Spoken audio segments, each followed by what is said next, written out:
गुरुग्राम स्वास्थ्य विभाग ने की तैयारी। इन्फ्लुएंजा को लेकर लोग रहे जागरूक। H3N2 वायरस को लेकर स्वास्थ्य विभाग ने अलर्ट किया जारी। एहतियात के तौर पर सिविल अस्पताल में फ्लू की ओपीडी को भी किया गया अलग। अस्पताल की ओर से लोगों को मास्क का उपयोग करने और बार बार हाथ धोने की दी जा रही सलाह। देखिए, ये जो सीजन होता है खास करके जब सर्दियां अंत की तरफ होती हैं, सर्दियों में भी आपने देखा होगा पहले भी H1N1 जिसको हम स्वाइन फ्लू बोलते थे वो इस सीजन में प्रेवलेंट होता था।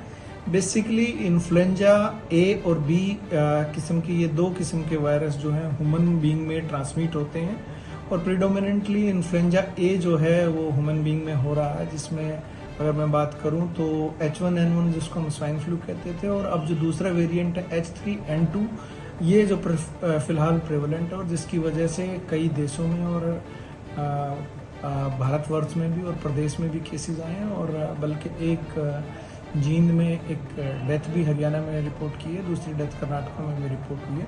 अभी तक गुरुग्राम में कोई जो है H3N2 का केस जो है वो रिपोर्ट नहीं हुआ है। सर, इसको लेकर क्या कुछ हिदायत आम लोगों के साथ साथ प्राइवेट हॉस्पिटल्स को? अभी H3N2 या इन्फ्लुएंजा या कॉमन कोल्ड या कोविड, अगर मैं तीनों को मिलाकर बात करूं तो इनके सिम्टम्स ऑलमोस्ट कॉमन होते हैं, लेकिन इन्फ्लुएंजा या कोविड के सिम्टम्स की मैं बात करूं और पर्टिकुलरली क्योंकि अब H2N2 की हम बात करें तो उससे रिलेटेड मैं ज़्यादा बात करूंगा।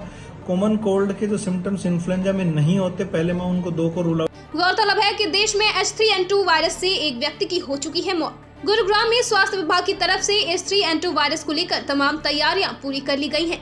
हालांकि गुरुग्राम में फिलहाल अभी कोई भी नया मामला सामने नहीं आया है। देश भर में लगातार H3N2 के मामले बढ़ रहे हैं। उसी को मद्देनजर रखते हुए हरियाणा सरकार के आदेशों के बाद गुरुग्राम में स्वास्थ्य विभाग ने भी अपनी कमर कस ली है।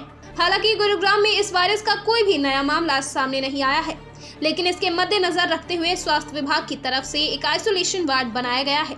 तो वहीं सभी प्राइवेट अभिनिर्देश जारी किए गए हैं। यदि इस तरह का कोई मामला सामने आता है तो उसकी जानकारी तुरंत स्वास्थ्य विभाग को दी जाए। उनको दो को रूल आउट कर देता हूँ। यूजुअली इन्फ्लुएंजा में जो आपकी रनिंग नोज हो या स्टफी नोज या आँख या पानी बहना नाक से या आँख से, वो कम होता है इन्फ्लुएंजा में, कंपैरेटिवली कॉमन कोल्ड में ये होता है। बाकी कोविड के सिम्टम्स और इन्फ्लुएंजा के सिम्टम्स में काफ़ी सिमिलरिटी है, लेकिन इन्फ्लुएंजा में कुछ सिम्टम्स खास करके सर में दर्द होना, मसल एक होना, बॉडी पेन होना, ये संभवतः कोविड से भी या कॉमन कोल्ड से कहूँ वो ज़्यादा है। इसके अलावा बाकी सारे सिम्टम्स जो हैं वो कॉमन रहते हैं। कफ हो, चाहे आपका बुखार की मात्रा जो है वो 101, 102, 103 तक भी हो सकती है इन्फ्लुएंजा में।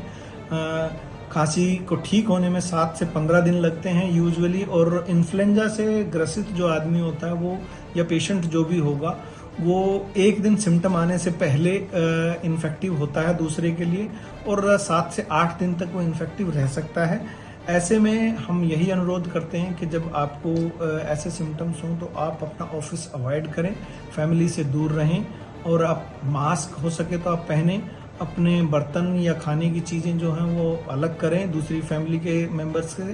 संभवतः सेम जो है वो सोशल अप्रोप्रिएट बिहेवियर या कोविड।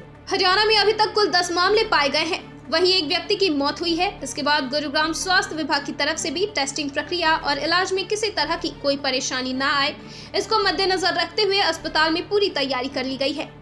इस वायरस की बात की जाए तो कोरोना जैसे सिम्टम्स की इस वायरस में नजर आते हैं, लेकिन समय रहते इसका इलाज करा लेना चाहिए। यह भी स्वास्थ्य विभाग लगातार लोगों से अपील कर रहा है।